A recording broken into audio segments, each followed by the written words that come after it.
Alright, good morning. I'm Aaron Heiser of Maker's Leather Supply, and today we are going to do part 3 of making the Mansack messenger bag. About 90% sure I can finish it in today's time constraint. I've got about 2 hours before the store opens and I've got to be over there.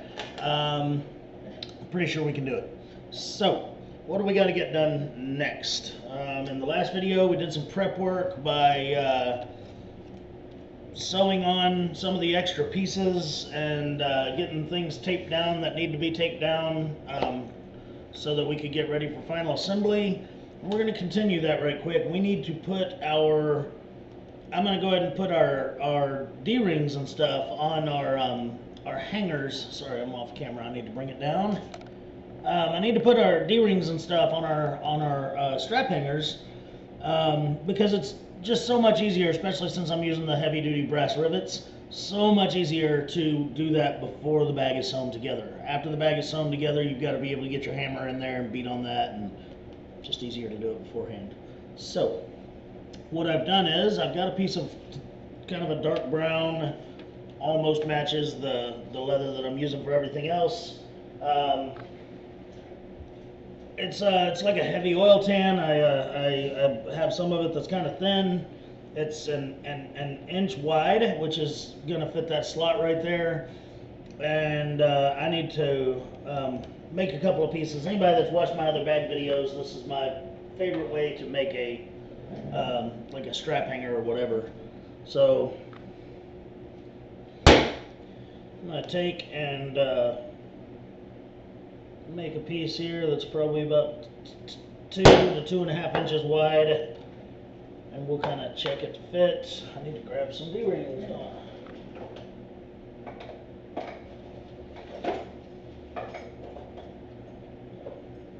I have a whole drawer full of just miscellaneous junk.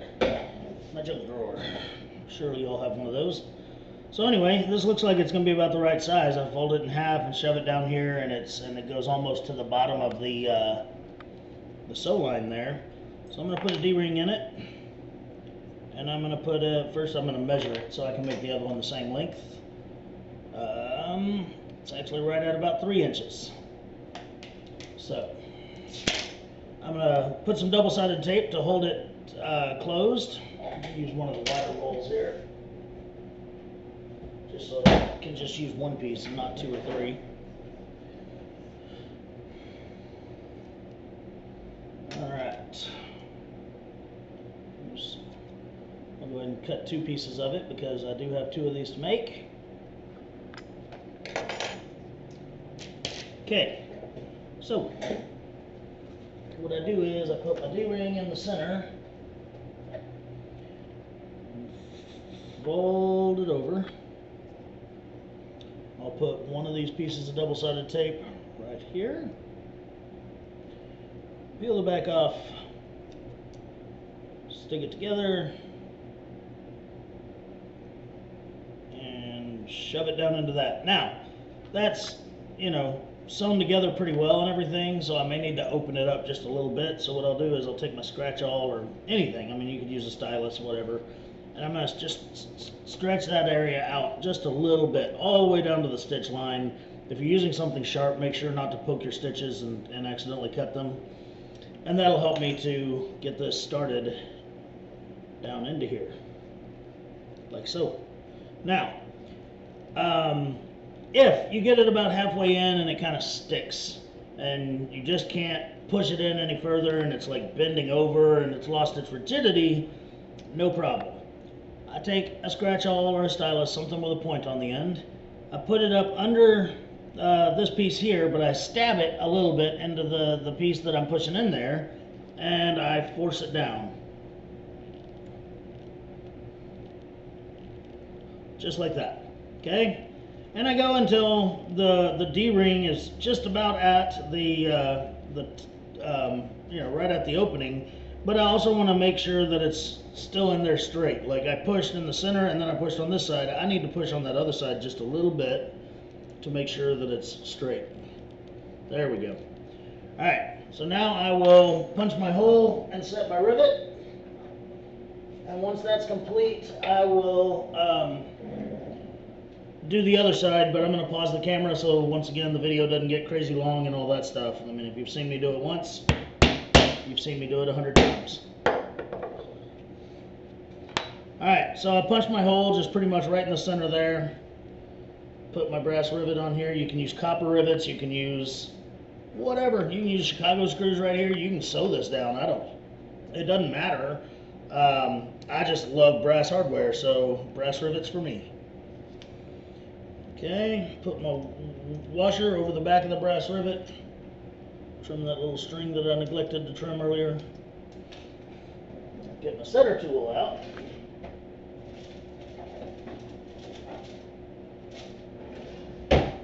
Once you've done a couple of copper or brass type rivets like this, you'll just never like any kind of rivet again. I mean, these things are amazing. And honestly, this leather will rot away before this rivet ever gives out. Alright, so the setter tool is just a hole drilled in a heavy metal handle. And you set it down over the post of the rivet and you drive that washer down, because it's made just tiny bit smaller than the rivet post, so that it stays that way. Now I'm going to take my heavy duty compound cutters here. Brass rivets are ridiculously harder to cut than copper rivets. I do love the copper rivets because they're so much easier to cut. But since they're so hard to cut, I have to squeeze so hard, and then I put my other hand over this because this thing is just going to fly off in who knows what direction, and I don't want to lose an eye, and I don't want to scratch a computer screen or something like that. I am cutting it about 1/8 of an inch above the washer. There we go. So there's what got cut off, that little piece right there.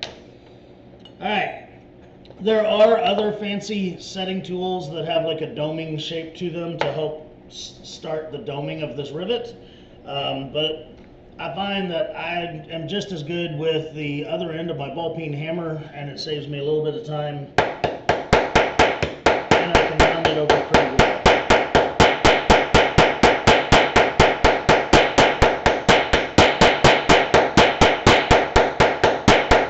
So essentially what you've done is you're mushrooming that post over the washer there.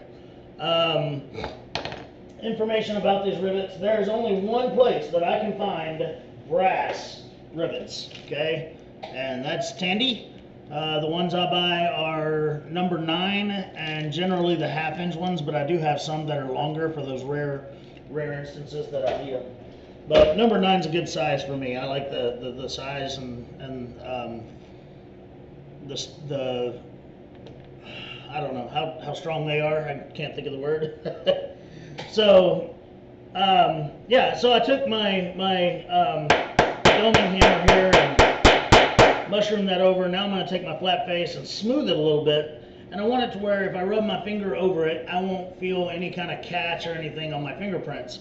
If you feel that, then anything you put in your sack could, you know, catch on it or something like that.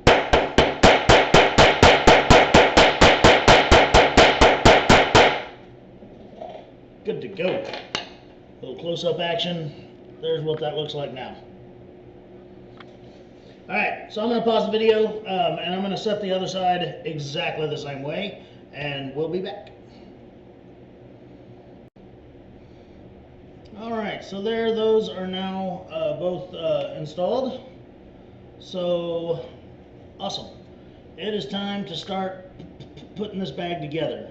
Now, if you opted to do the piping and you have something like this going on where my core of my piping has slid out the end, that's okay.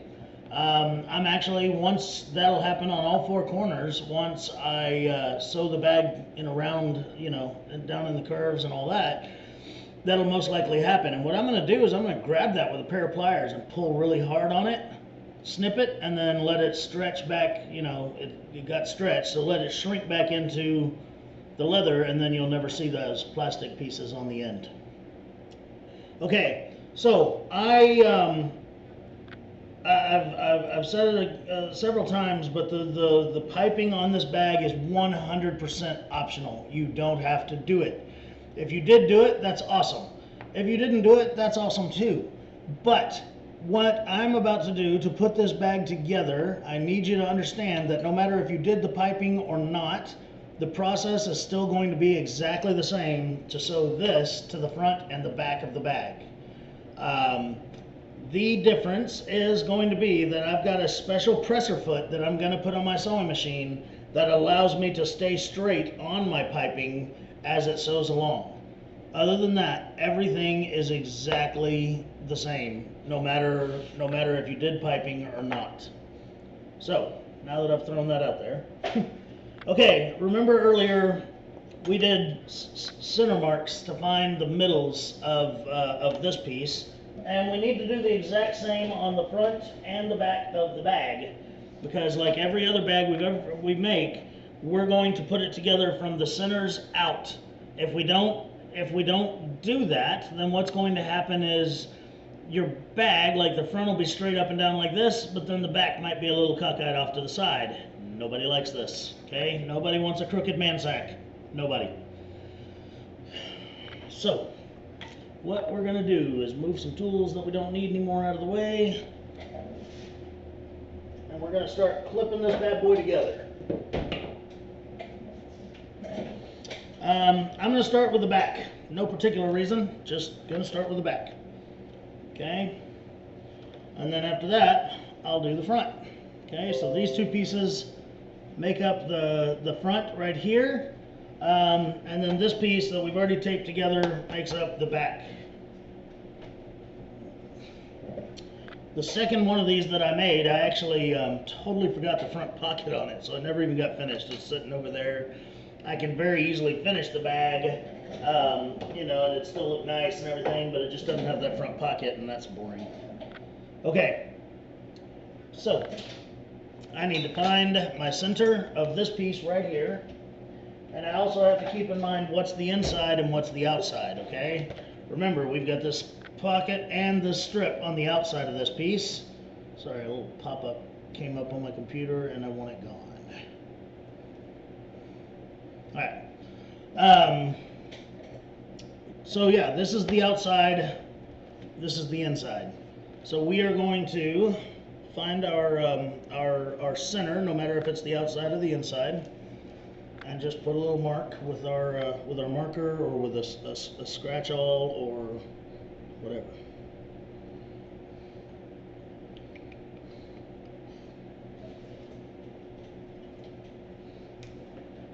Just a tiny little mark right there at the bottom. Okay? Now, this is ambidextrous. It doesn't matter which is the front and which is the back at this point. So what I need to do is I need to line up that center mark that I made on this and this center mark that I made on this and clip it together right there. Okay? Make some room because this piece is getting long. Grab my little bucket of clips here. These little clips are pretty awesome. I got them on Amazon. My friend Tony Allen Bernier showed them to me. I've never seen them before, but they're just sewing clips for fabric people.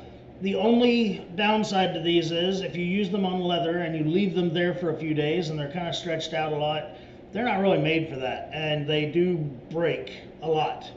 I never have them break if I'm just using them a few minutes or whatever, but some of these projects that have gone on for weeks and sat in the corner, you'll just randomly hear one just snap off and fly across the room. They're absolutely awesome. I'm not going to say I like them any more or less than the binder clips that I normally use, but whatever. They're good clips, they're cheap, and they're easy to get a hold of. Alright, so I lined up those centers, and now I'm just going to put these as I go around. And again, since this is a turned bag, I'm doing it this way. This will be sewn together, and then all this will be flipped, you know, over, and that way you don't see the seam as far as the stitching and stuff goes. It'll all be inside the bag. So every couple of inches I'm going to put a little clip, and then when I get to the corner I'm going to put a lot of clips. Okay. On some bags I'll even break out my stapler and just staple the corners together, and they do tend to hold a lot nicer. But I've made a couple of these bags and I haven't had to staple that part just yet, so let's see. You just got to kind of bend everything around as you go around it, and the more rigid your leather is, the more difficult it is. That's why I don't recommend making turn bags out of things like veg tan or bridle leathers, things like that are meant to be more rigid and stiff. I have a lot of people will our duck kit pattern that we did. I mean, they look really cool if you tool them all up and all that stuff, but you do have issues with your corners and stuff. Once you turn them right side out, they just don't look right and they don't fold right because the leather is too rigid and stiff. All right, so this is coming together very nicely, and just like I planned, the tops of these two pieces are right even with each other. So we did a good job measuring it and all that, at least on this end. We'll see when we get to the other end. It's just because one lines up doesn't mean they all will. All right, try to do it where this is facing you this time. Clip this sucker together, and then we're going to go to the sewing machine. See that right there? That one just broke. It was probably used on a bigger project earlier, and yeah. So I give these a B. They do a good job, but they can fall apart on you. If the same ones were made of metal, that would probably be pretty badass.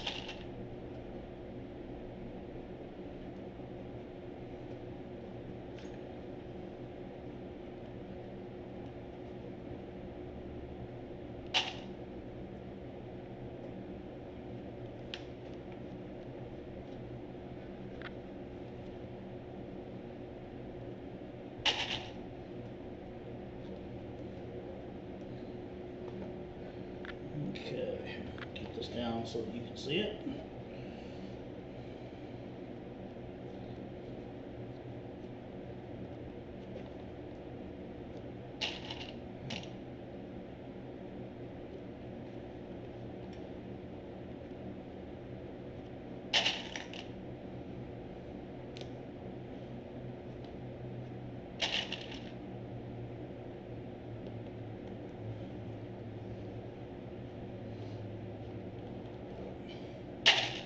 Alright, and we did well because it is also lining up. Oop, that one broke and that one broke. Alright, my B just moved to a C. I'm going to move back to my binder clips after this project. They don't break. And again, a lot of these were for like weeks sitting on the doctor bag, and that's why they're breaking, but it's still, they either work or they don't. It's like I tell people when they ask about a beginner sewing machine, like, well, there's no such thing, because it'll either do what it needs to do, or it won't do what it needs to do. Okay, so earlier when I was talking about the piping coming out, see, look how much of it's out now. And again, that's fine. I'm going to yank on that with a pair of pliers, trim it, and then let it go, and it's going to suck right back into the bag, and we'll never see it again.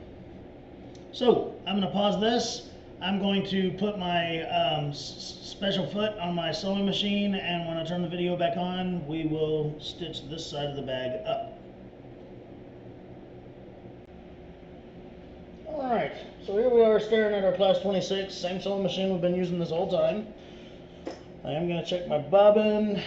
It's getting kind of low, but I know I can do this line. And like I said, this is a different presser foot than what normally is on my class 26. Here is the center foot and the presser foot that are normally on this machine. Okay, and they run just like this. Well, this one is the center foot and the presser foot, and there's actually a big hump in between the two, and that's where that piping is going to ride, and it's going to make a nice stitch with that piping if I'm using the right size presser foot. I can't remember which size that I use with this piping, but we'll see. Okay, so to sew this bag, I'm going to start right here and work my way all the way around over to here. I'm going to go extra slow in the corners just to make sure that I've got everything in there. You've got to make sure that all of these layers stay lined up on the edges so that it'll sew nicely. Okay, And I think I lied. I think I'm going to grab my stapler and go ahead and staple a couple of staples in the corners here, just to make sure that I can get this right. Okay, so I'm going to grab my stapler right quick.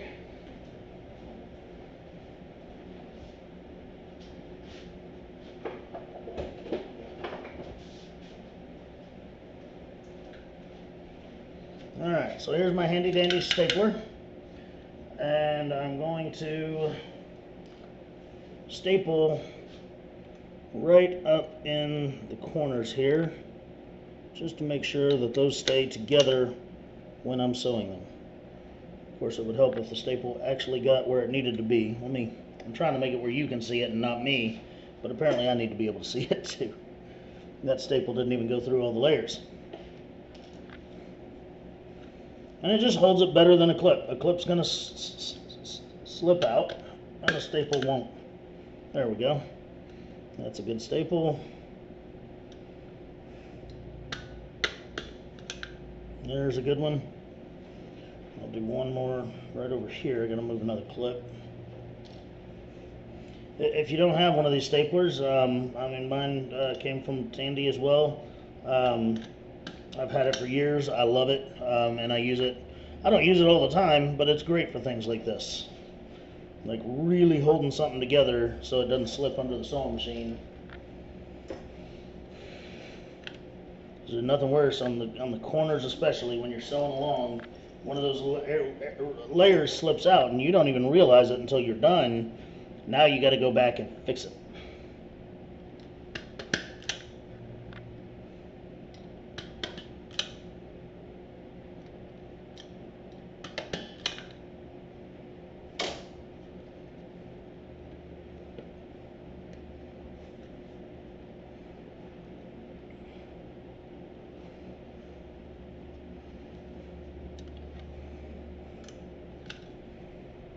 Okay.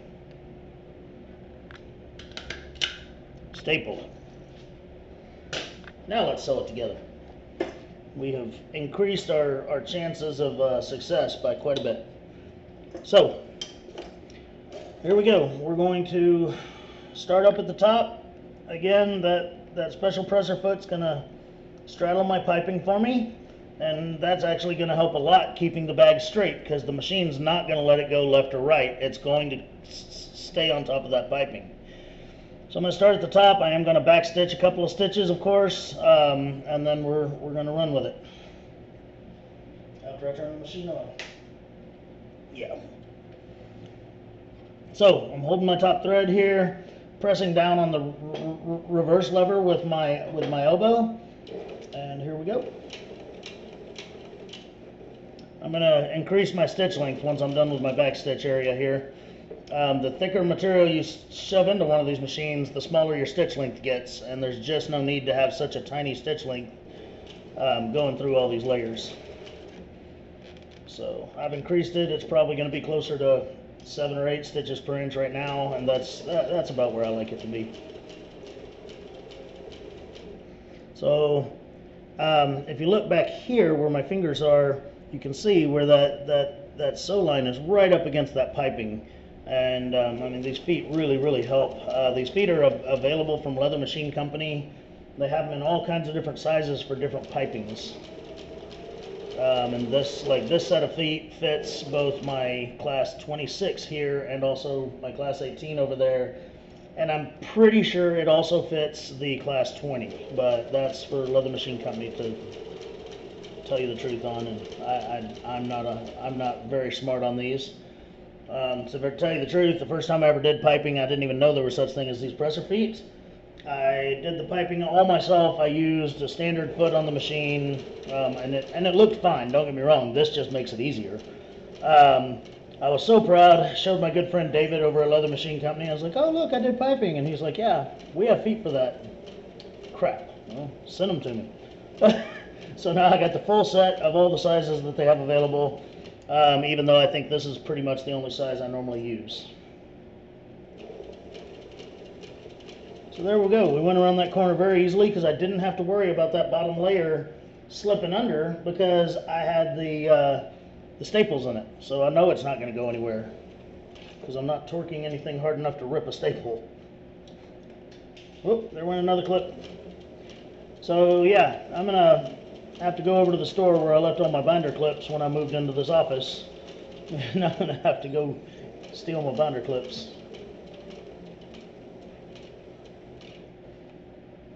Because I'm done with these. Can't have them popping off randomly. You can shoot an eye out.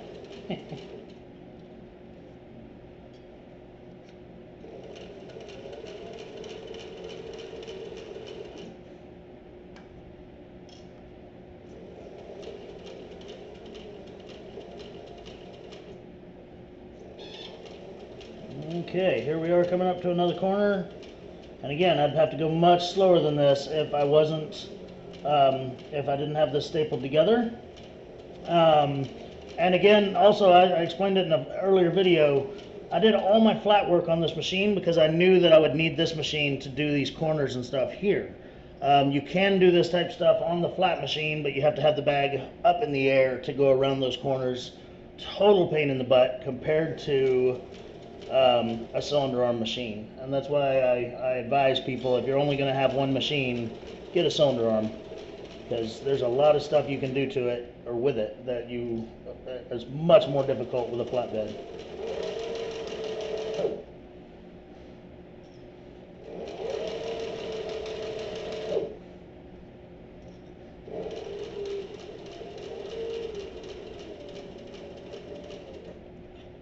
Okay, we're getting up here to the beginning. I'm going to make sure that my tops are lined up really well. And we've got to go all the way to the end and then do some back stitching.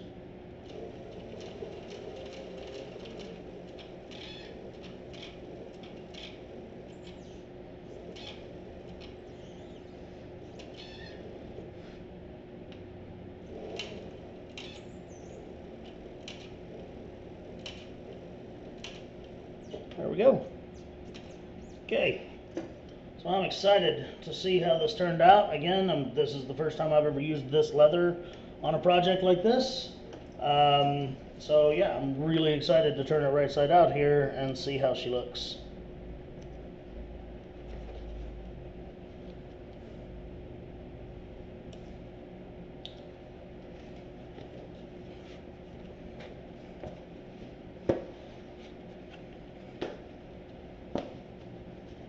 Beautiful. I'm super excited about that result right there. Okay. All right. So what I have to do now, I mean, I only turn this right side out for my own giggles here. I'm going to turn it inside out again. I'm going to go back over to my bench. I'm going to clip up the front of the bag the exact same way, but with the pocket also. And since it's got the pocket, I guess I will show it to you. I was going to think that, oh, I'll just leave the camera right here and pause it. But no, with the pocket, I'll go ahead and show it to you, and that way no one's confused about how it goes. So, let me flip the camera around and go back to the bench.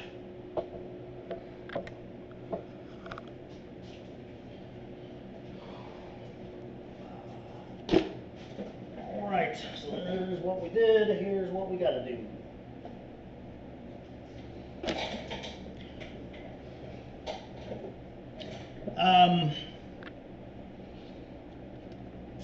Where these two layers are together, we can tape those together. Because even if we miss our stitch line a little bit, we won't see the tape later. So we're going to do that, and I'm just going to put a little bit of tape right here, a little bit right here, and then same on the opposite side, some across the bottom, just to kind of hold it in place while we clip it in place and staple it in place. So I'll just line the back of my pocket basically. Just right on the edge, but not overhanging the edge, because I don't want to see that tape on the inside of the bag later.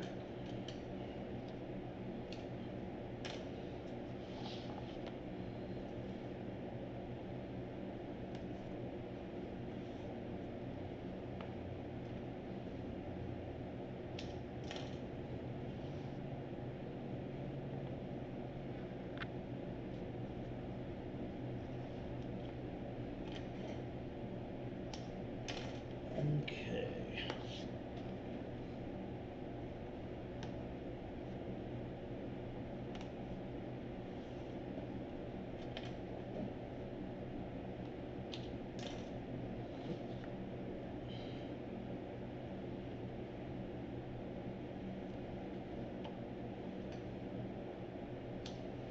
Alright, so there we are. Pull the backs off all these little pieces of tape, and I'm going to stick it to the bottom of the front piece there.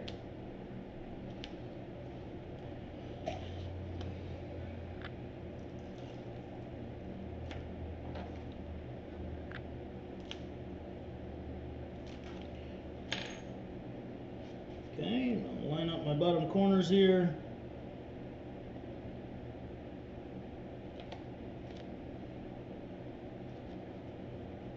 Line them up better than I did.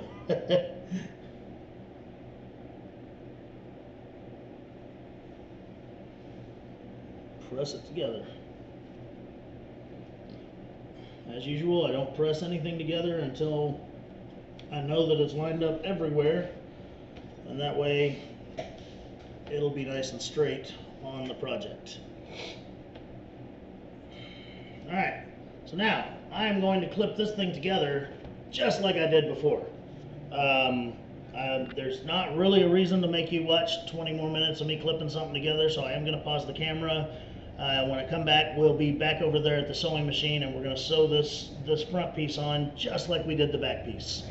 So bear with me, and when we come back, we'll be over there. Thanks. Alright, got it all clipped up on the other side. It went together well.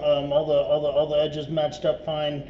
I do find it important to note I clipped up the corners first, and then I'll go back and make sure I'm on camera. I clipped them up first, and now that I know everything is where it needs to be, I'll go back and I'll staple them. But I don't staple them when I'm initially putting it on, because what if I have to move them? So back to stapling. Collection of clips grows as I do a project. They all go from the bowl on my desk to the sewing machine.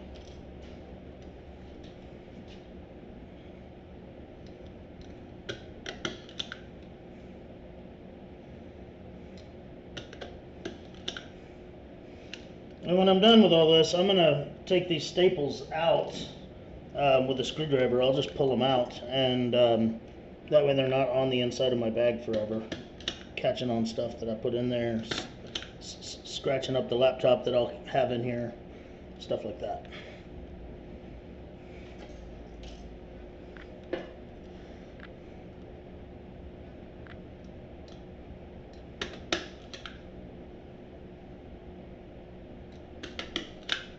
There we go, there's one corner clipped and stapled and whatever. Now we'll do the other one.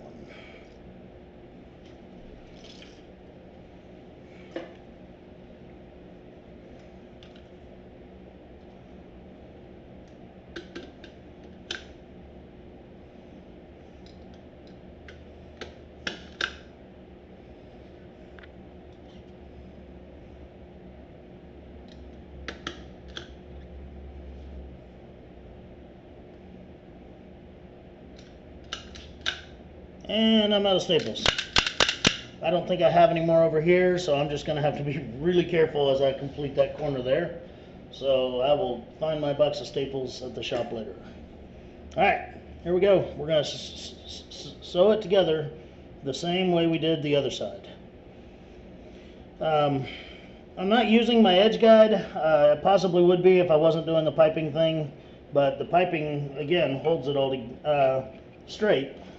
With this special pressure foot, so that's the reason I'm not bothering with the edge guide, in case anybody had questions about that.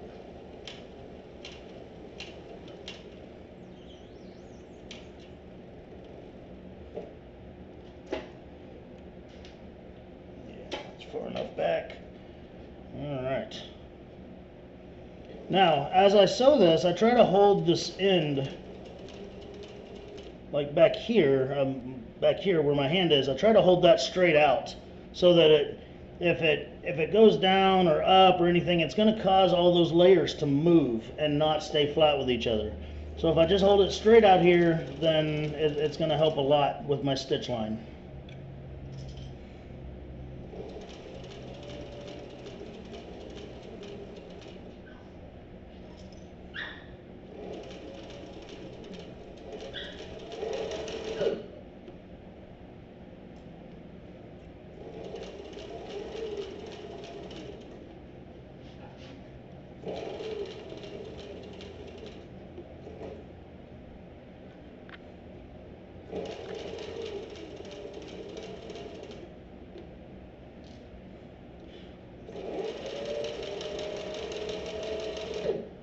Okay, we're up on our corner, so I'm going to go a little bit slower, make sure we get good in the corner here.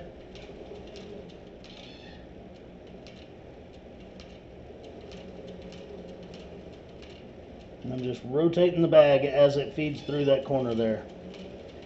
Being very careful of where my staples are as well, because you also don't want to try to sew through a staple. That can damage your needle, your machine, your stitch line, your project, your life.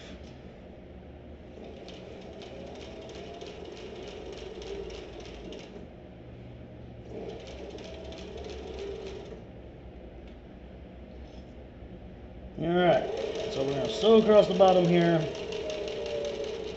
And then as I get here, there's no staples, no clips, no nothing. So I've got to make sure I hold it good coming into this corner.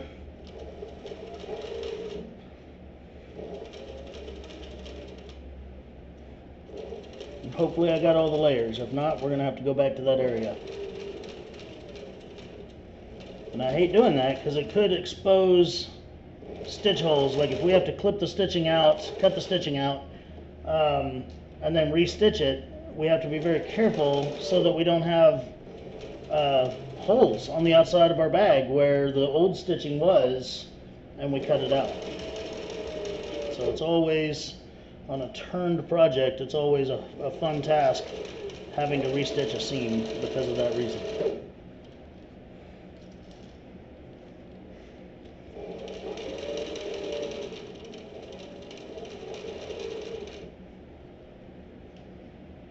Okay. I intended to change my bobbin before this line, but hopefully we can make another dozen stitches and be done. I think we can.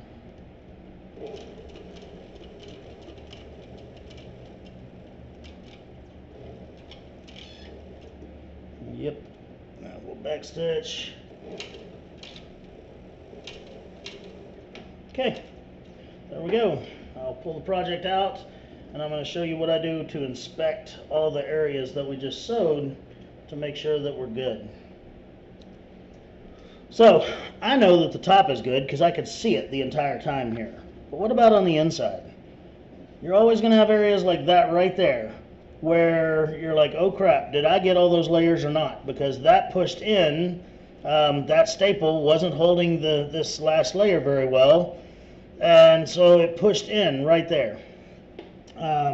So I have to kind of peel it away and see, because there's that pocket in there, and if I didn't get that pocket stitched in, I need to unstitch all of that in that area and see. And I think I got lucky, but I can't tell yet.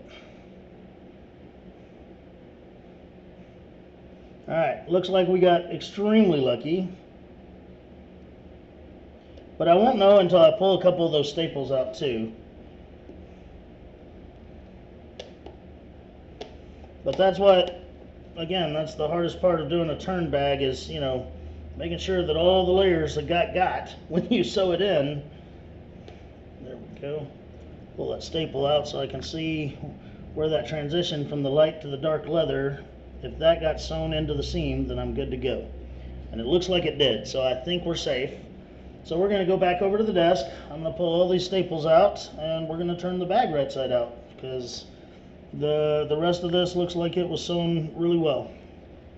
So I'm gonna do all that off camera. When you come back, we'll turn the bag right side out. Alright, here we are. Pulled all the staples out using a pair of needle nose pliers and a screwdriver, and now we're ready to turn the bag right side out. Two things to think about doing that. One, the more rigid and stiff the leather that you're using is, or the thicker your leather is, then the more difficult this task will be. Two, you've got stitches up here that you don't want to bust the seams on. So as you turn it right side out, you've got to be very cognizant not to just peel away at one of these corners, or you will rip those stitches or rip the leather, because you're putting a lot of force on it, trying to force the bag out through itself. And yeah, you're gonna have a real issue. Okay. So we're going to have to be very careful not to pull on those seams. I'm going to pull these last, there's two clips on the inside of here that were on the pleated pocket. Pull those out so they don't scratch it up.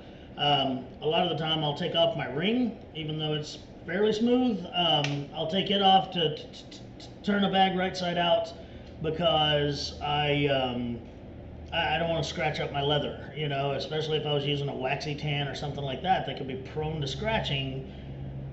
Those leathers look awesome the more scratched up and scuffed up they get, but that's up to the customer to scratch up, not to the guy that made the bag. So, alright, here we go. I'm going to just start by depressing a corner and then trying to grab it from the inside and give it a little pull. And this can be a very strenuous part of making this bag. This cutting board out of the way because it's going to scuff up the inside of that bag just as much as everything else. This can be a very strenuous and lengthy part of making this bag. I used to make a lot of leather footballs, and finally one day I just was like, you know what, I'm tired of turning them right side out, and so I haven't made another one in years. So yeah, I even wrote an article for the Leather Crafters and Saddlers Journal years ago on making a football, and my pattern and everything is in that issue. So yeah. Alright, so again, this take your time. You don't be in a rush to get this done because you'll screw it up if you do, or you might screw it up. I'll screw it up if I don't take my time.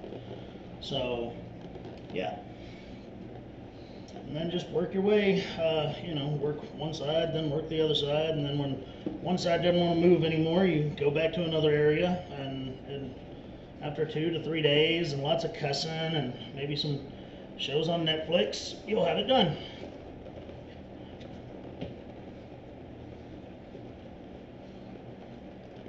Okay.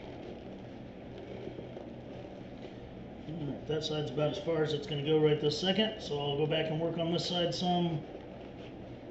There's no rhyme or reason to this, folks. It's just, or there may be. I haven't figured it out, but yeah.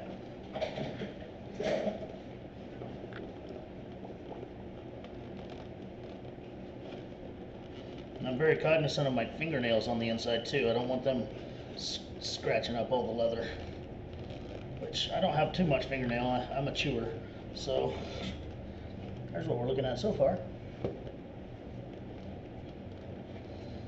Okay, if we get this side a little bit closer to the top, then I'll flip this part right side out, and that'll help me a lot. But I'm still kind of stuffing it in from the bottom up here and trying to get to it. That pocket makes it real fun and difficult because that's a thick area where that's sewn in. Well, actually the pocket's on the front and the back. If it didn't have those, I probably would already be done. But those are the two of the coolest features of this bag. So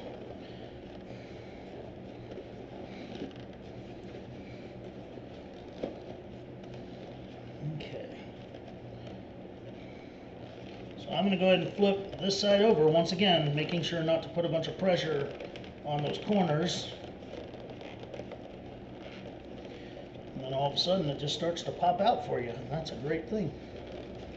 So yeah, I'm holding this corner so it doesn't split open on me. Now I've got it to the point that I can pull it through from the top.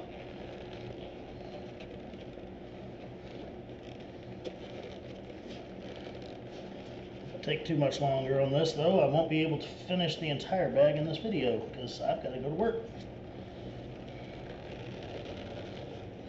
Store opens in about 45 minutes.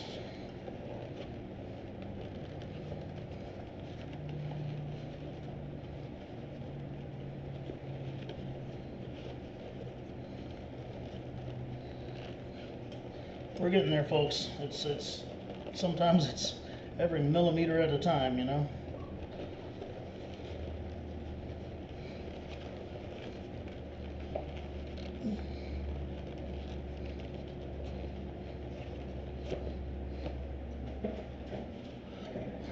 This is the fun part when I have to turn off the air conditioner to make the video because, of course, now I'm all strained and getting sweaty. Fat guy problems.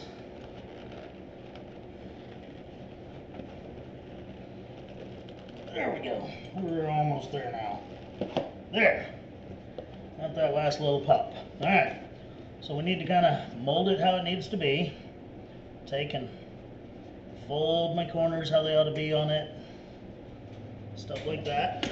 Poke out areas that still didn't turn, like the corners. There we go. Good looking bag. I'm excited. Okay, now, like I said, if you did piping, you've got areas where your little piping core is coming out. I'm going to pull really hard on that and snip it with some scissors, and then it should retract back into the bag. See? It's gone. One more reason I don't glue the core to the leather. If you watch that video, I just set the core in the leather, and then the glue itself was all over the leather. If you have a hard time grabbing it, you can use some pliers, but I had enough area on the other one to grab it.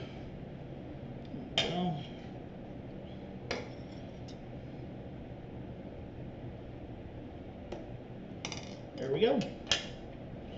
Not sticking out the other two, so good to go on that case.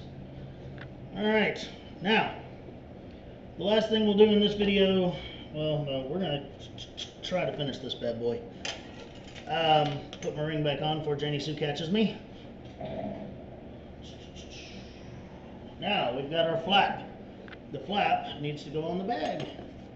So, I could have sewn the flap to the back piece before we assembled the bag, but then I would have had to worry about the flap when I was turning it right side out, sewing it together, all that craziness. And that's why I did it this way. So I made it to where the flap will fit inside there, like that. And you want to make sure it's centered and straight. And we can go back to that cylinder arm machine and sew it in, just like that. One more thing that's difficult to do, you can do it on a flatbed, but it's difficult, and we're going to sew it across this top right here. So that way, all that ugliness at the bottom of that flap is covered up. No one will ever see it again. Okay? So what I have to do is I have to put my normal presser feet back on my machine, and I have to change my bobbin. I know my bobbin's about to run out, but I need to put some double-sided tape along this so that it sticks inside there while I sew it and it won't move. So here we go. I'm going to grab my widest roll because that way I don't have to put 2 or 3 strips on. I can just put one on. And I'll put it fairly low to the bottom, even though that's a 2-inch strip that we've put across there.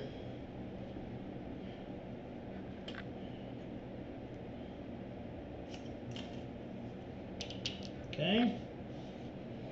Now, I'm going to get it in there kind of how I want it, and then I'll reach in there and pull that backing off the tape, and it'll be a little bit easier to pull through, or to get straight and where I want it. If I had already taken that backing off the tape, then I would have an issue. One thing I do want to check is, I'm just going to check the base of this for square by holding it. I'm holding it flat on the table to see if the top of it is straight across, which the camera's crooked, so you don't think it's straight, but I do. And that'll tell me that if I push it all the way to the bottom, then it should be straight and hold on to it. You know, and I won't have too much adjusting to have to make to make sure the bag flap isn't crooked. You don't want to sew it on crooked and then on the front side, instead of coming straight down, it cocks off to the side a little. Okay? All right. Get that started under there a little bit. Pull that backing off that tape. And I'm just going to push it all the way in. I'm going to center it right to left. And I'm just going to very lightly press down on that tape, very lightly, so that I can turn the bag like this, and I can kind of visualize my lines going up the sides to make sure that they're straight.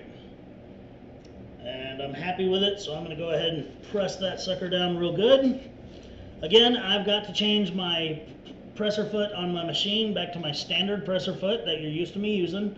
So I'm going to pause the video.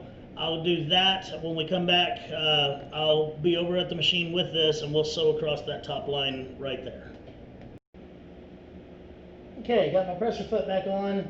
I did look at the bobbin, and I still have enough thread to sew this line, so I'm not that worried about changing it just yet. So what I'm going to do is I'm going to put the flap of the bag out here on the top. I'm going to kind of fold it over a little bit and put a clip on it so that it stays back.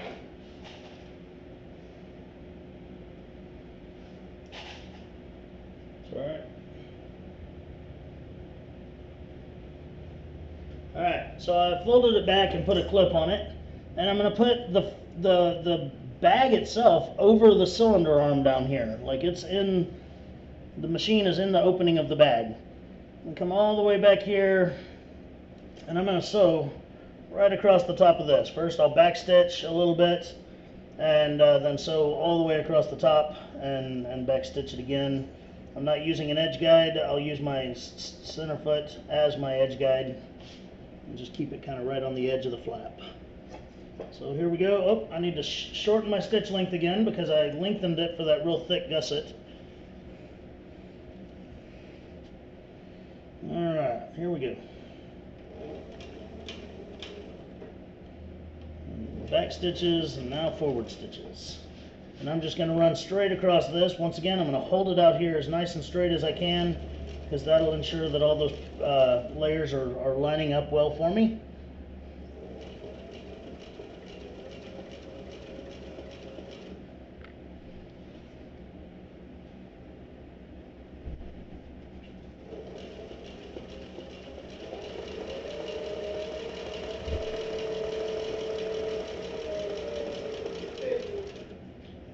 Video. Alright, so we're almost to the end of that line. I'll back stitch it again.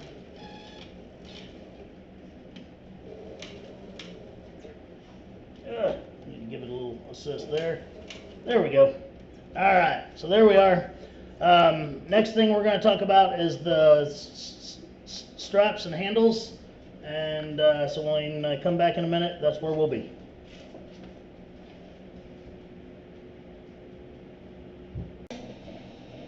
Alright, we got our flap on there, and it looks pretty dang good to me. And the dogs are over here play fighting. So I folded the flap over, looks good. There's how it just naturally sits. We have to put our, I'm going to use a LOXX Fastener on this. There's lots of different clasps and closures you could use on a bag like this. I really like the LOXX Fastener. I like the look of it. I like the functionality of it. So that's what I'm going to use. So, how do we do that, Aaron? I've got a LOXX Fastener, I think, in this drawer, unless I used it on another project.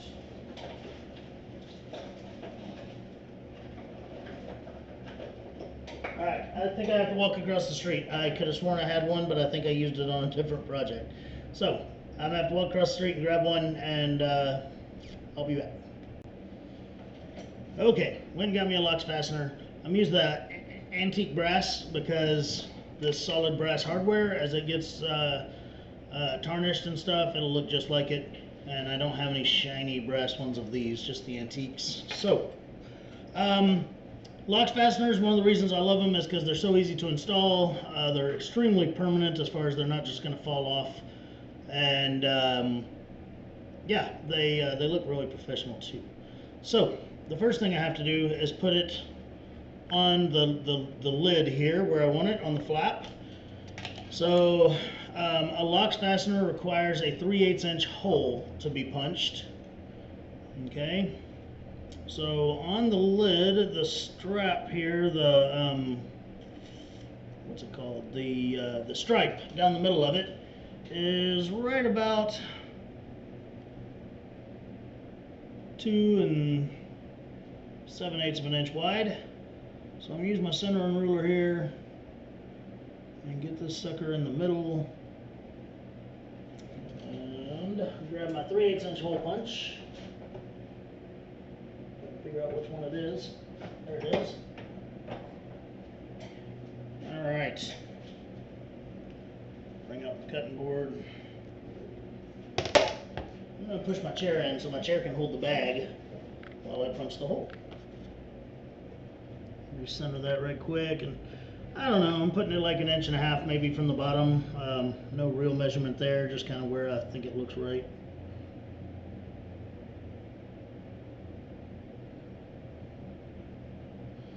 Alright, put my hole punch up there, get it right on the 0 of my centering ruler. Check everything to make sure it looks right. Give it a smash. Now, I'm going to hold my bag up and just let the flap just naturally fall where it's going to fall. I'll lay it down and I will measure and mark that area. Very lightly, I will just kind of scribe where that hole is going to be. I can barely see it right there. Now, the other thing I'm going to do is I'm going to check that for center, because maybe the flap didn't fall, you know, perfectly straight. So I'm going to check that for center, and if it's centered, then that's where I'm going to punch my hole. And it's kind of hard because now the bag's not, you know, rigid and flat like it was when it wasn't sewn together yet.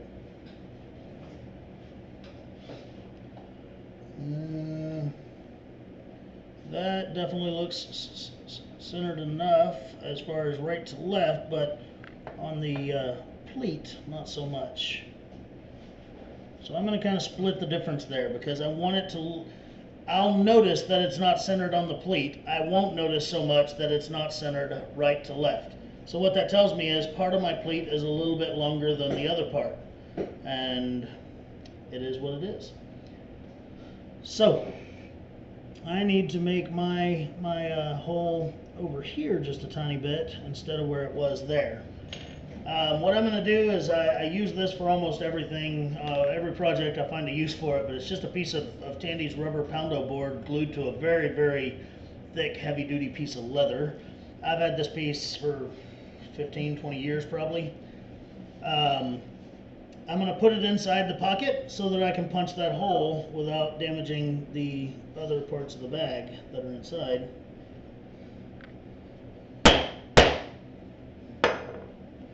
And there we go. So to install my LOXX fastener, I take the washer off of the base here. Put the base on the inside of the bag, or the inside of the pocket, and then I twist that washer back on.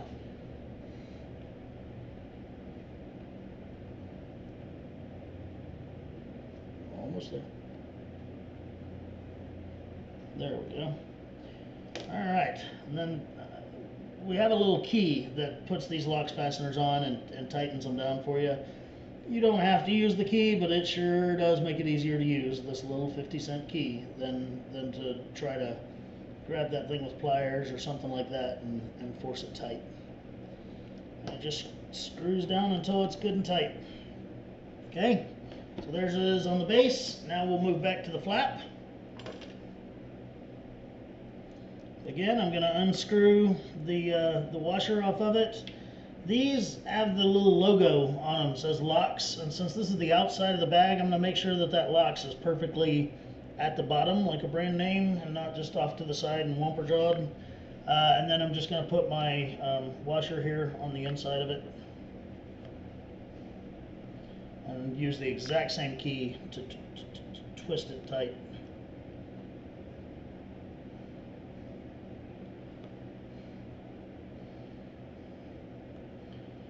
One of the disadvantages to LOXX fasteners is that when you're doing thicker leathers, which is not anything near this project, I'm talking about thick stuff, sometimes you have to ream out that hole a little bit and make it to fit better. So, a LOXX fastener, it just sits down on top of it and it pops down like that. It won't come loose unless I pull on the little spring-loaded cap. Okay? So there it is. As this bag breaks in, as I, just throw the flap over it and then push down on that, it'll kind of find itself and it'll mold to the shape that it needs to be so that it hits that spot every time. All right, we got 2 more things to make and this bag is done and I can go to work. I have 16 minutes. All right, so we're going to do the handle on top of the flap, and we're going to do a carrying strap as well to hang to these. Okay. Now, most people would say, well, why wouldn't you put that handle on there before you sew all the flap together and on and all that? For the simple reason that I haven't figured out the perfect measurement yet of where it should be. Camera up. There we go. Where it should be up here. I want it perfectly, when this bag's standing straight up like this, I want it perfectly on the top. I don't want it towards the front, don't want it towards the back. I want it perfectly on the top. And I can't do that until I've sewn this flap in and know where the top is going to be. So, we have one more piece that we have clicked out of the dark leather, okay, and sorry, up here. We're going to sew that to the top of the bag. All right, we're going to sew it down up here, and then we're going to attach the leather to it. I don't think I brought my computer bag over here, the one I'm already using. But then we're going to put a handle in it, kind of in the same way that we put the D-rings in this one. We'll slide them in there, rivet them down, and create a handle in between. I do have some pieces that I need to kind of prep. Just, you know, when I say prep, I need to go find the right leathers and stuff. So I'm going to pause the camera, and when I come back, we'll be ready to assemble that part. All right, got me some 1-inch straps cut out to make all the other pieces out of. Again, I've got this nice dark brown piece that's the same color as my stripe on my bag. I'm sorry. Same color as the stripe on my bag, and it's going to go across the top of the bag right here. Okay, so now that my flap is attached, I am going to tape this thing down, and just like the strap hangers, I'm just going to tape around the edges down on the ends of it. Okay, and then I can tape across the middle, or wherever in the middle, this area here. But then on these edges, I just need to tape down on the outsides, because there's going to be a strap that has to go in there and rivet to the bag. So we'll line this sucker up with some tape so that it sticks to the bag really well, so we can get that done. And I cut an extra one of this piece from the tan color of leather for the shoulder strap. I'm going to use it as like a pad on the shoulder strap. Completely optional, but again, the more fancy you can make it, the more money it'll bring, the more professional it looks, stuff like that. All right, use some wide tape and just did the whole center portion there, but now I need to use some narrow tape and just do around those edges. Cut me a couple of pieces here. And I'm not going to tape the entire thing down by any means. I'm just going to get enough that I know it's good and stuck. And we'll call it good. Get to stitching.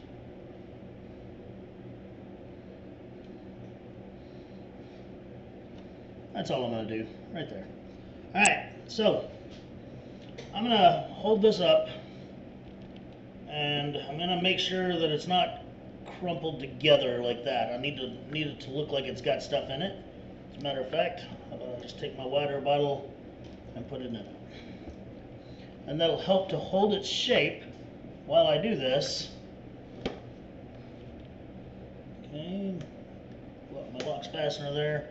Alright, that'll help to hold its shape and make sure it doesn't just collapse in the middle there whilst I stick this thing down. Because one of the things I definitely don't want is, once I've got it stuck on there, I don't want it whomper-jawed and cockeyed one way or the other. I want it to go straight across the top of the bag. Seems to be an underlying theme here. We've done this with a lot of things on this bag. You don't want it to be crooked. You don't want it to look like it was a second from Walmart. You want it to look like it was a finely handcrafted item by you, and someone needs to pay you a lot of money for it. Or appreciate it very much as a gift. You know, whatever. Whatever you're doing with it. Whatever you choose to do with your man sack is totally your choice.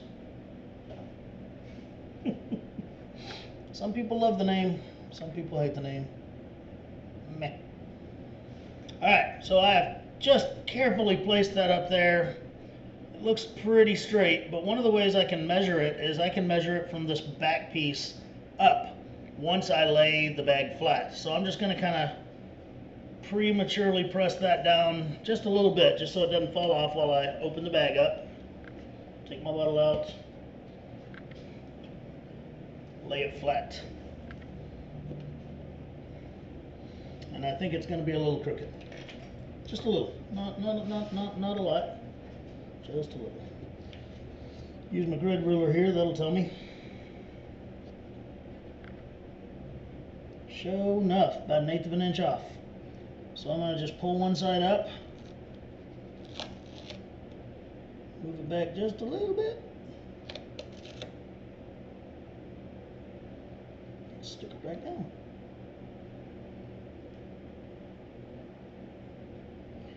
And the world works again. Love it when a plan comes together. Alright, now I'm going to go over to the sewing machine and I'm just going to sew the outside perimeter of this thing down. Sorry, I did all that off camera and I apologize. I'm going to go over to the sewing machine and I'm just going to sew the outside perimeter of this thing down, okay? Nothing fancy to it, nothing crazy about it. I'm going to just do that real quick. It won't take anything.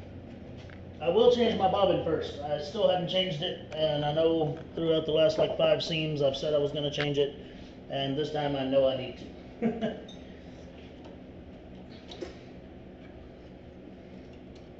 So, quick bobbin change. I've already got another one spun up over here because I am definitely particular about making sure that I'm always winding one while I'm using one. Let's see how much thread we had left. I mean, when I get to panic mode, there's still probably 100 yards of thread on this thing. And we definitely had enough to sew this handle on, but that's okay. There's enough to sew 2 handles on. Yeah, could have done it twice. I don't like wasting thread, but that's okay. I also don't like changing a bobbin in the middle of a seam. Alright, so here's the new bobbin. Put it in the machine.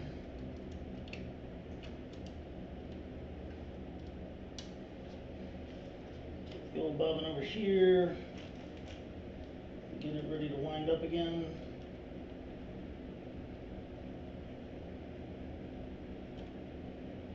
Alright. Now we will be winding while we're sewing. That's good. So, grab my bag. Now the only complicated part about what I'm about to sew, I didn't get my bottom, to get your bottom thread out of the bobbin area and up to the top, you just cycle your machine 1 turn and you're good to go. The only complicated thing about what we're about to do is I'm going to have to take this entire bag as I rotate it and shove it through the throat of this machine. It's not hard, it just sucks. So we will start though on the other side of it. And I'm just going to use the center foot there as my guide. I'm not going to back stitch because there's no reason to. I'm going to go all the way around the project. So here we go.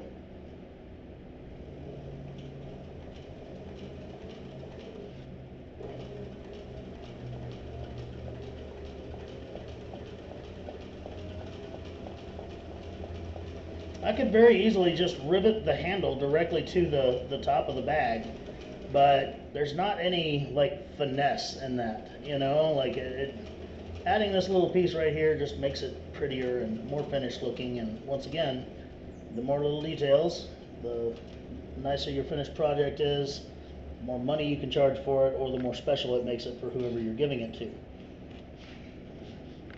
I could finish a messenger bag out in about an hour, but I wouldn't be very proud of it at all.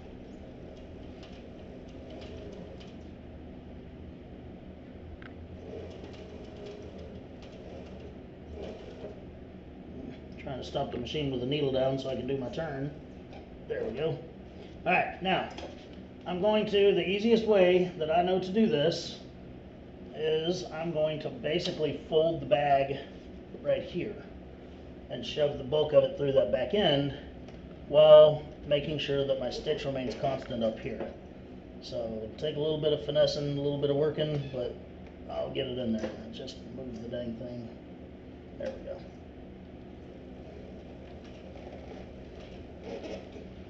Okay, so I'll have to kind of stop once in a while to make sure that the bag is feeding through on the back side, because it will affect my stitch and my stitch length if I don't do that. Okay.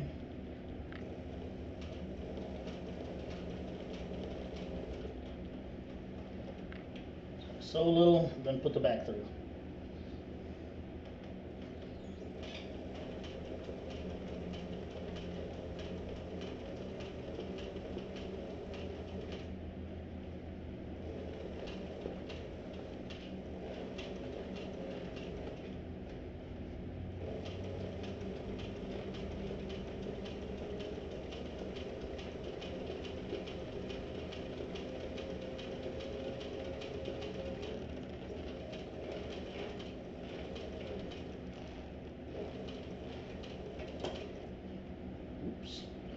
My drop down guide down. Alright, so we're going to round this last corner, which means I can finally get my bag out of the throat of the machine, which is good. Do all my turns with the needle down to ensure a consistent stitch length.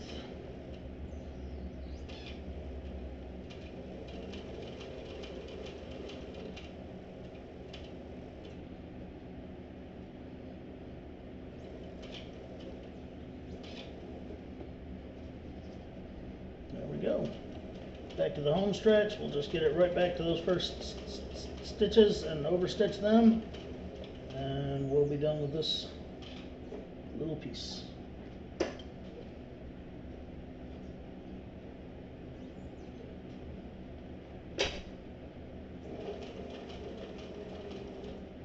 Alright, that line is stitched.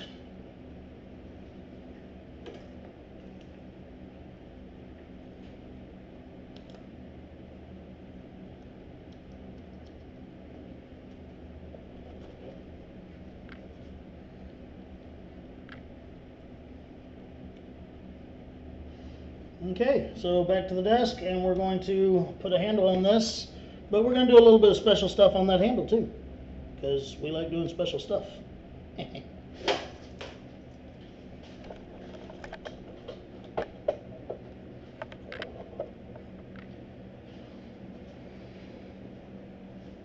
Alright, so we've got that part on there.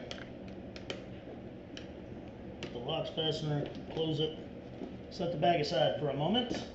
Now here is my handle material, I guess you could say. It's a 8 to 9 ounce probably, oil tan, just strap, 1 inch wide strap, okay? First thing I'm going to do is use my 1 inch strap cutter, or strap in punch here. I like the round punch, I don't like English point, it's not my style. I'm going to round off one side of it there. Now, I'm going to take that one side and I'm going to stuff it in the bag in that area that we just sewed on there. Let's bring this up. I'll be over there in just a minute. Yep. I'm officially late to work, but I know my Marsha's got me. Alright, so I'm going to stuff that down in there. Okay, it's not going to go too far because there's not a lot of room for it there. And I need to just kind of measure out, well, how long do I want this handle to be? And I don't want it so big that it's all bulky up here and stuff like that. I just want it big enough that when I grab it, my hand, I don't have to like wedge my hand up under it and stuff like that. So I'm going to make a mark about right here and cut the other end off. And then I'll measure it and tell you what I got. If you haven't noticed a pattern here, I don't make too many of any one project. I don't mass produce anything, so I don't have regular measurements for a lot of this stuff. I build it as I go. And I personally love that way, even though it might slow me down. It means I have to measure this, more than once.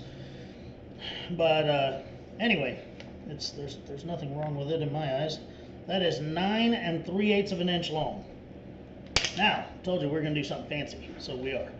So the first thing I'm going to do is take a kind of a large edge beveler for that piece. Let's do a Barry King grooved edger number 1, and I'm just going to round off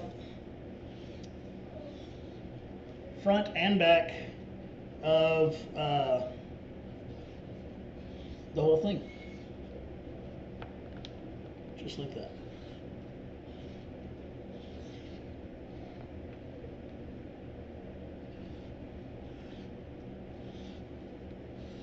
Now, what I'm going to do is I'm going to make a little cover out of the tan leather to go over this, and that'll just, once again, we're fancying it up, making it all pretty.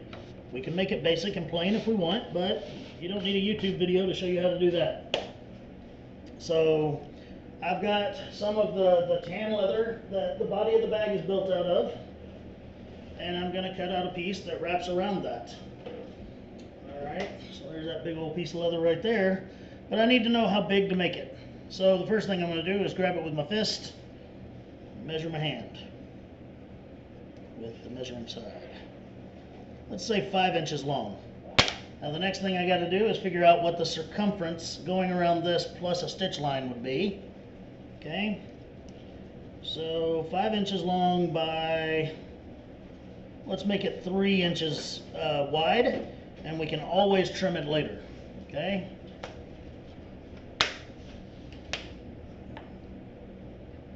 So I'm going to grab my handy dandy quilter's tool that I use all the time, and we're going to make that piece 5 inches by 3 inches.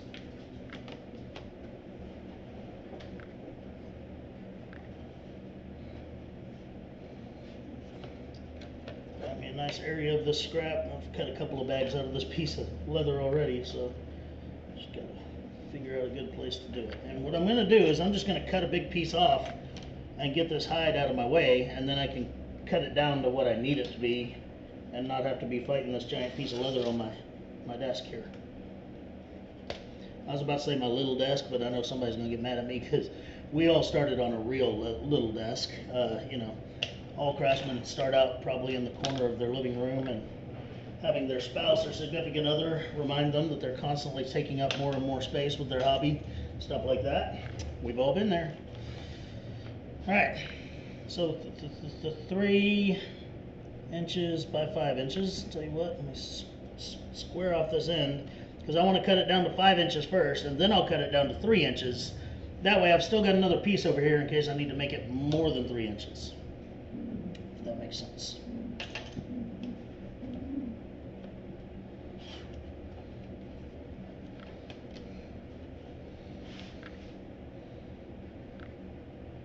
So I'm going to make it 5 inches long. And I'll cut all the way through it. And then I'm going to make it 3 inches wide. If you don't have one of these, a measuring device like this, they can be found in most fabric stores. A lot of quilters and sewers use them in the same manner as I'm using it here, and they're just amazing to use. I highly recommend it. I think I got mine at Joann's. I've got a couple of different ones. This is my favorite one, but I've also got one that's a big, just 12 inches by 12 inches, and it's a close second favorite for doing things that my centering ruler won't do because they're more than 2 inches. Okay, put that away for now because hopefully I'm done with it. So I'm just going to wrap this around this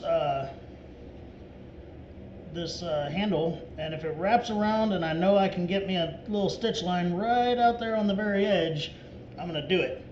So I'm not going to bother turning the machine or the cameras around and all that. All I'm going to do is go over there to the machine, and I'm just going to sew up that little edge right there. Okay, when I come back, we'll do some special stuff to it.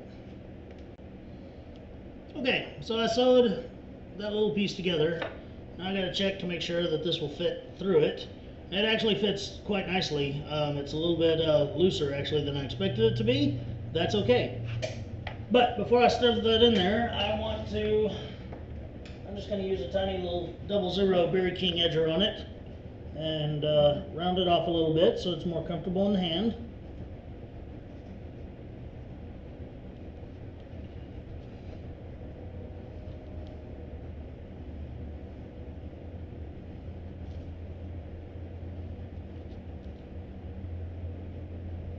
There we go. Now, I'm not going to put it on the handle this way. I'm going to put it on the handle, if I can get it centered here.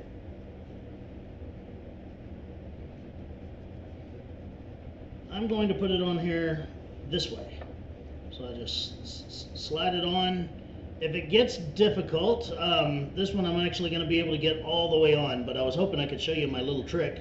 But I'm going to show you anyway, because I think you should know I struggled with many of these that were a little bit tighter than this, and honestly I like them a little bit tighter.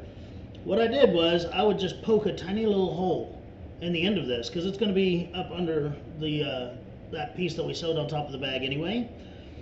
And I would tie a piece of thread to it, all right, and then I would tie the other end to a needle, and I would drop the needle down through the leather sleeve here, right, and then I could just use that thread to pull it through. And it, as many of these as I struggled with over the years, it really makes me mad that that was the easy solution to getting one of those in there much easier than what I was doing. Okay, now it is time to rivet this to the bag so that we can have a handle. So I'm going to open the bag up, turn it over, move all the crap out of my way. Here's my problem right here. As I work, my 30-inch by 60-inch workspace gets smaller and smaller and smaller because it's covered in tools. I've got customized tool racks in this entire shop, but I never turn around and put something back away when I'm done with it. So I'm going to stretch out this little area right here. There we go. Bring the camera down so you're fully on frame and you don't have to look at my face all the time. And then just one end at a time, I'm going to put this handle in there and rivet it in. First I'm going to put the whole thing in there and make sure I got a good length and I don't think it's too big. The other thing I like about doing this with the sleeve is it makes that handle now kind of squared or trapezoid shaped, I guess. And I like that more than just a plain piece of leather coming up and, you know. Yeah. I'm going to turn it around because I've got the pretty side of my stitches versus the back side of my stitches, and I want the pretty side facing out. So I'm just turning this piece around right quick. Alright, now I'm just going to rivet that down just like I've done the rivets before. Not going to make you watch me do it, and I'll get it done a lot faster if I don't feel like I have to talk to you the whole time that I do it, because I am now 10 minutes late for being in the store, but luckily Marcia's got me covered over there. Alright, so I just finished my second rivet. I poked those holes all the way through the entire bag. They're kind of hard to see with the liner, but there they are. Poke those holes all the way through the entire bag lid and set my rivets, and it looks pretty sharp. So give me a second and I'll change the camera angle once I get this LOXX fastener fastened again. And again, as the bag breaks in, this thing will just naturally fall right where it needs to on that LOXX fastener. And bring this up some. There we go. So the proper bag itself is finished. We just have to do the handle or the shoulder strap. Okay. Now, measuring for the shoulder strap, I plan on making it a two-piece strap for two reasons. One, a one-piece strap is boring. Two, okay, we'll say three reasons. Two, I don't have a strap long enough to make it one piece and go all the way from side to side and make it a crossbody like I want it. And then three, I like to have my brass buckle, you know, so to make it adjustable. All right. So I'm going to use a brass cart buckle. It's just a solid brass buckle. Again, I get mine from Tammy. But it's just a 1-inch brass. I think it's called a cart buckle. Halter buckle, sorry. And I like these because since it has this on the back side, I don't have to make a keeper out of leather for the end of the strap. This already holds it down and it doesn't just flop out there and do its own thing.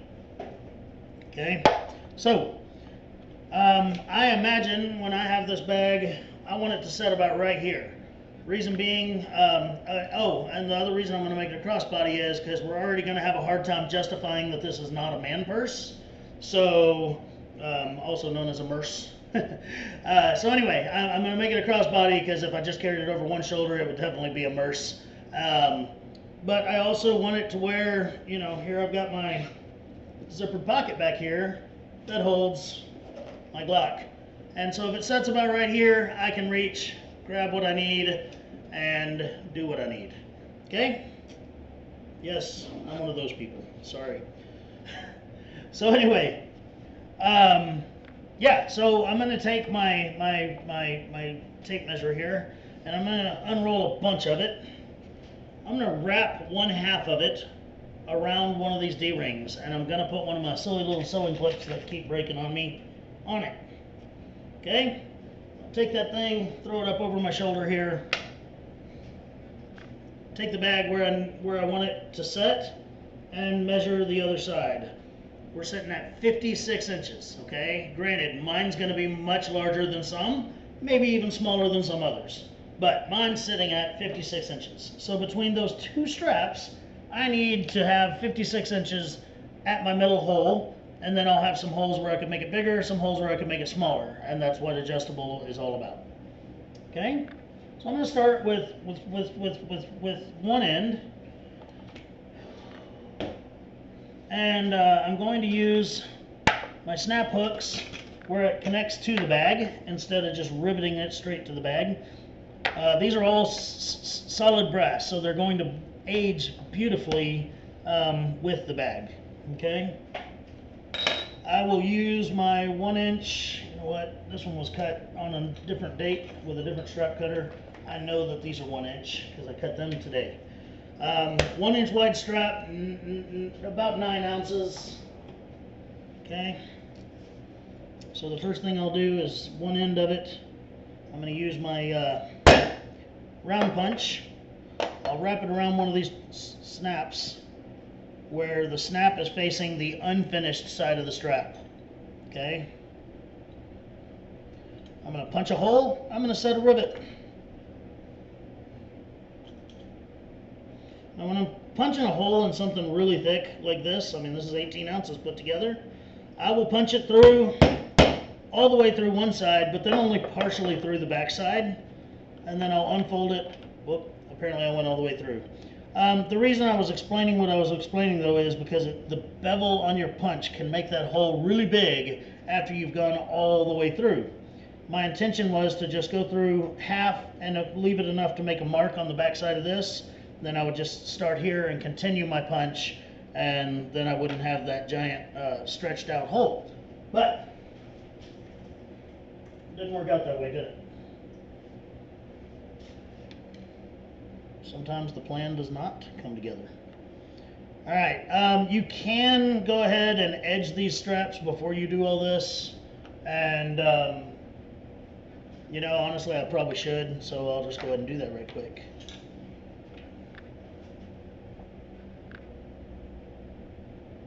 Sorry, give me a second, folks.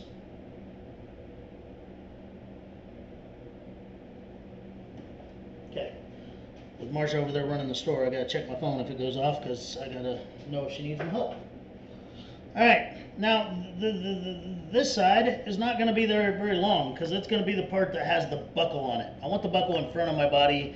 It just seems more right to me than if it were in the back. I don't know, maybe I'm wrong, maybe it's, you know, gonna be in the way. I don't know. It's how I've always made them. It's how I like to make them. It's how I'm going to continue to make them. Who knows? All right, so I hadn't even measured this. It's about 1 foot long probably from end to end. Yeah, right at about 1 foot. This is an 18-inch ruler. But I'm going to bring it out just a little bit more because I have to fold it over that buckle. Okay. Now, I need an oblong punch to cut my area for my buckle tongue to go through. I'm going to use a 1-inch oblong punch, and I'll just back it up about 1.5 inches or so. Just enough that I know I can get around the buckle and put a rivet on the back side. You know, if I put this oblong punch too far this way, then I can't wrap it all the way around the buckle and get a rivet in it on the back side. There we go.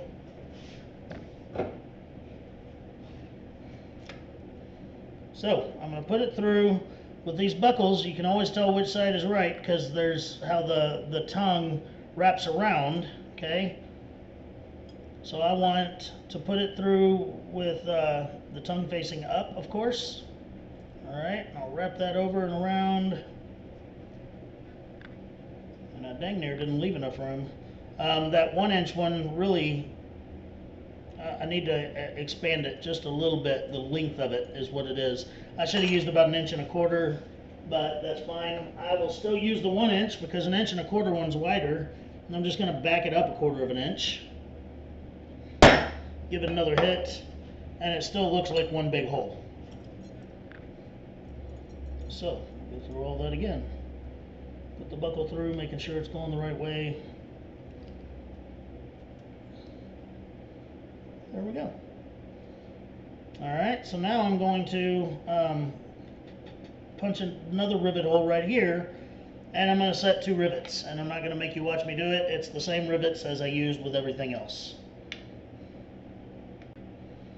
Alright, so there it is. I ran my 2 rivets, and so here is 1/2 of my strap complete. Now, I think we were at 53 inches, maybe 56 inches. I don't remember. I should have written it down. My bad. I do that a lot. So what I'm going to do is I'm going to start the other strap, and I'm going to put my snap hook on it in the exact same manner. So I'll fold that over, poke me a hole for my rivet.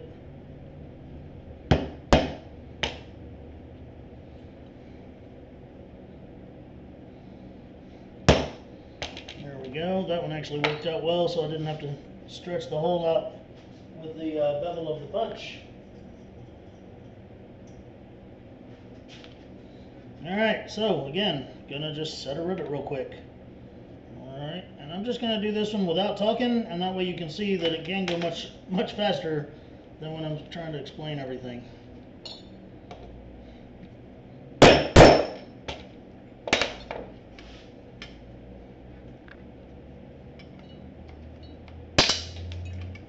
Hear that sucker ping off? Bounced off my light.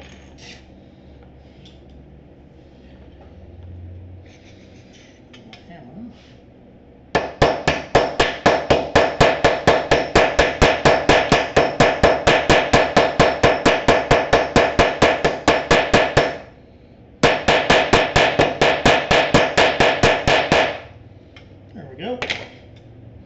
Now, I am going to hold the bag up, put my one snap hook on one side, one snap hook on the other side.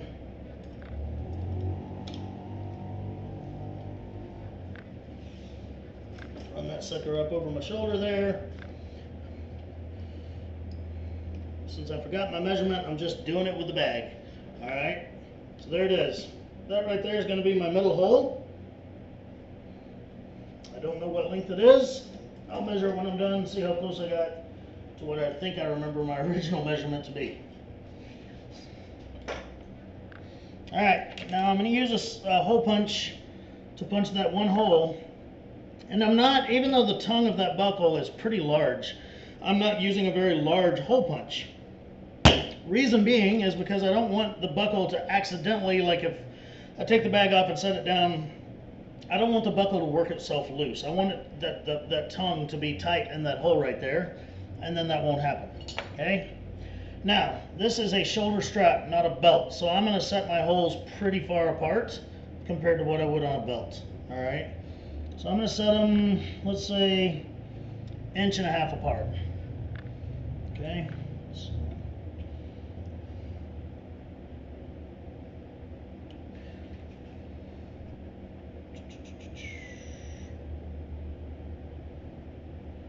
And I'll do 3 holes on each end of the buckle, or the center.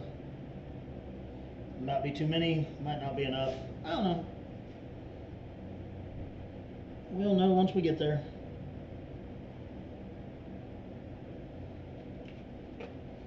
All right. Punch holes.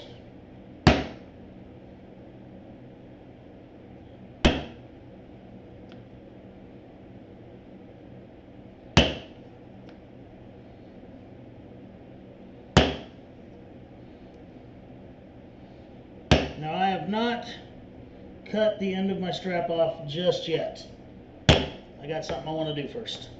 Well, first I'll put it back on the bag and use that middle buckle hole to make sure that we're exactly where we want it.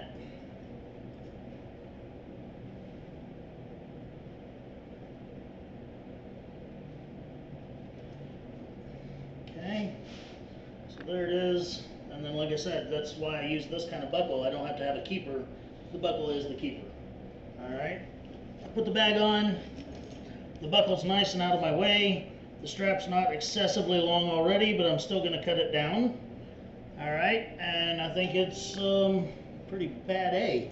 I'm pretty excited about it so far, but we're still not done. But wait, there's more. Okay, so I have one of these. It's the exact same piece that I cut, and I did the dark brown one on top of the bag for the handle. And what we're going to make is a thing for the shoulder strap that part would be up on top of your shoulder to help eliminate fatigue. And I'm going to make it 2 layers. I'm going to use this scrap that I had cut from the other half of the that handle covering I made. And I'm just going to double-sided tape the edges and the backs down together. And then we're going to slide that shoulder strap through in between the 2 layers. Okay? Real simple to do. And once again, one more professional touch that adds value and specialness to your bag.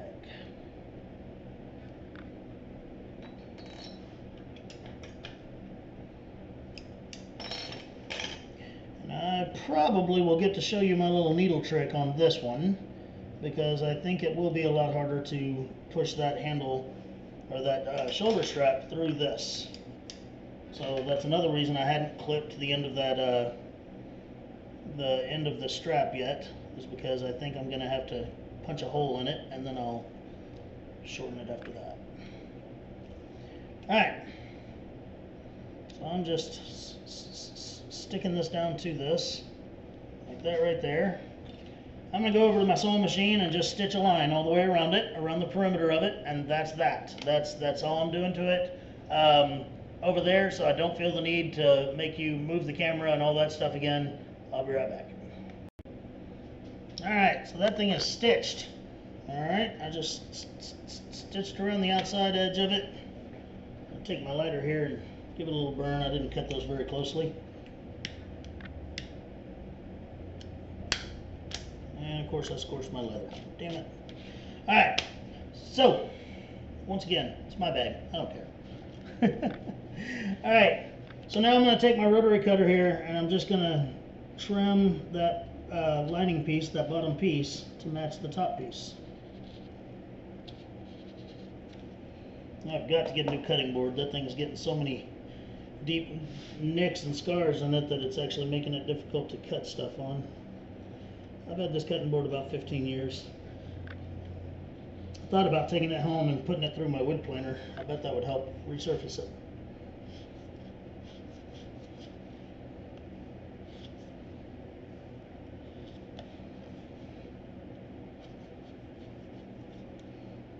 Alright.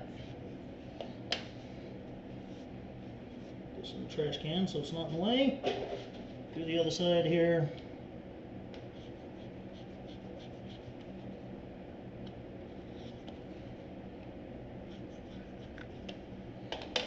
Go. I'm going to use my Berry King, not my 00, not my number 1. Berry King Groove Edger number 0 is going to be the right size for this little project.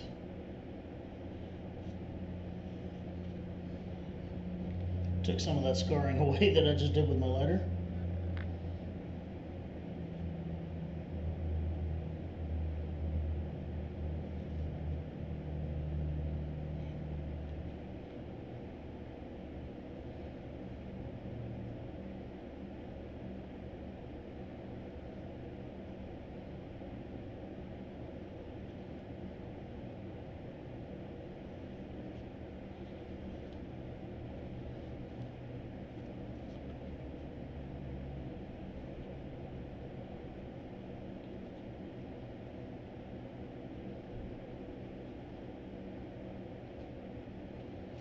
Right, I'll do the back side.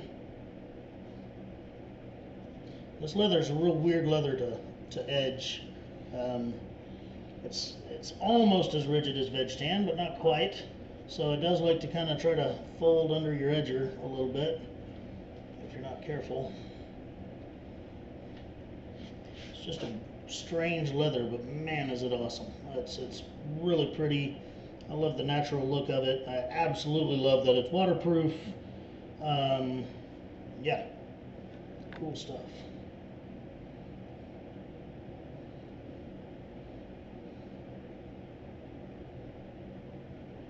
You know, most leather doesn't need to be waterproof. It's not like you just stand out in the rain with it.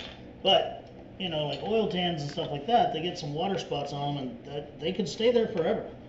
But a leather like this that the water just beads off of, no problem.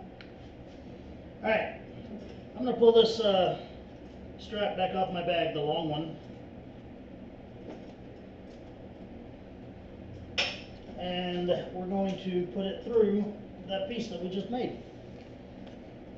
So the first thing I'll do, since I haven't cut or trimmed the end of this yet, I'm just going to go ahead and make a kind of a point on it, and that'll help us to pull it through the bag.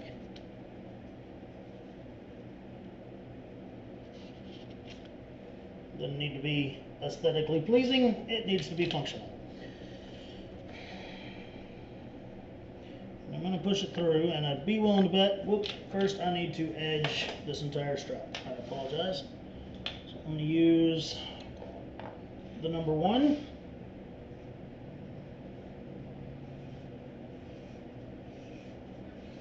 Give it a good edge.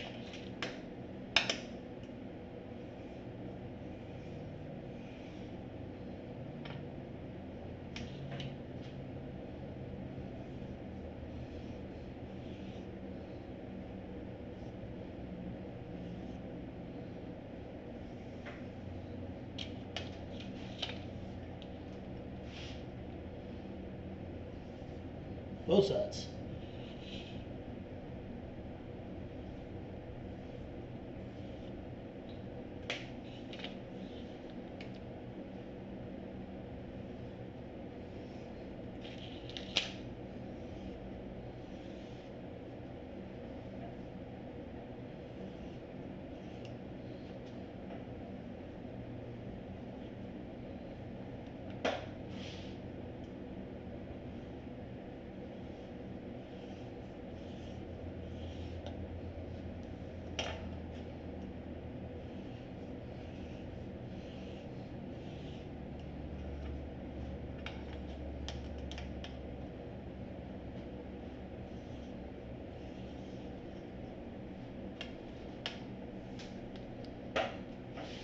Almost there, folks.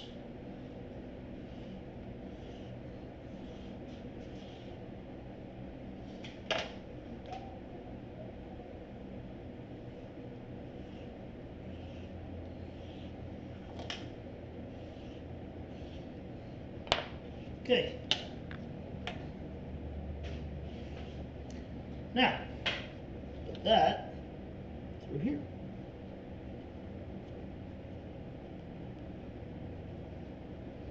It's going to be difficult the first time, or the only time. I'm never taking it back out, I don't think. You kind of open that up using this Sharpie marker here. And sometimes it can help to lay it down flat and push it.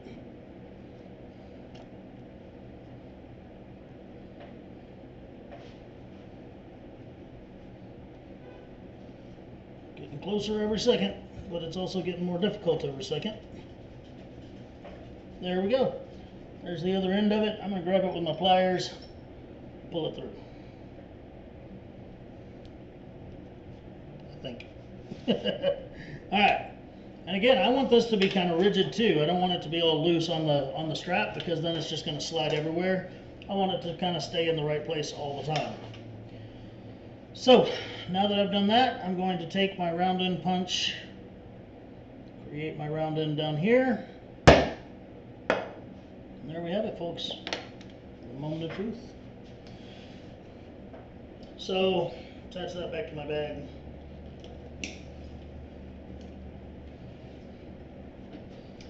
Attach it back in the middle hole. Let me get back on camera over here, I'm sorry.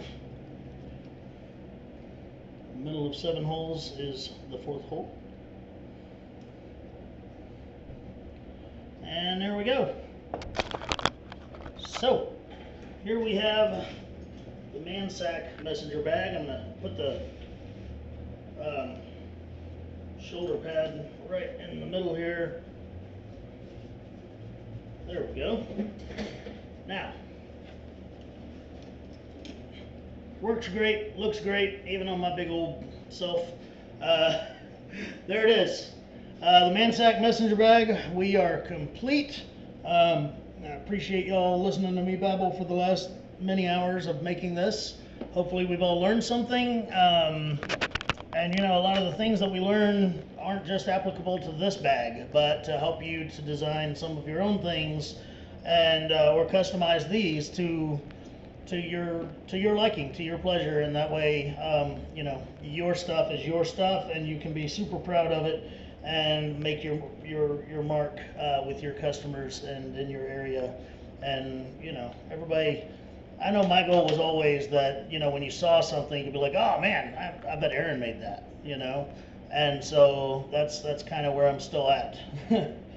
So anyway, until next time, I really appreciate you watching. If you enjoy our videos, please subscribe to our channel, and that way you'll get notifications, I believe. As always, I don't put commercials and stuff on my channel. I don't make any money off my channel. I just want to teach you how to do leather work, and of course, you know, I guess I'll make some money because you're going to see this, you're going to like it, you're going to want to go get the pattern. That's fine.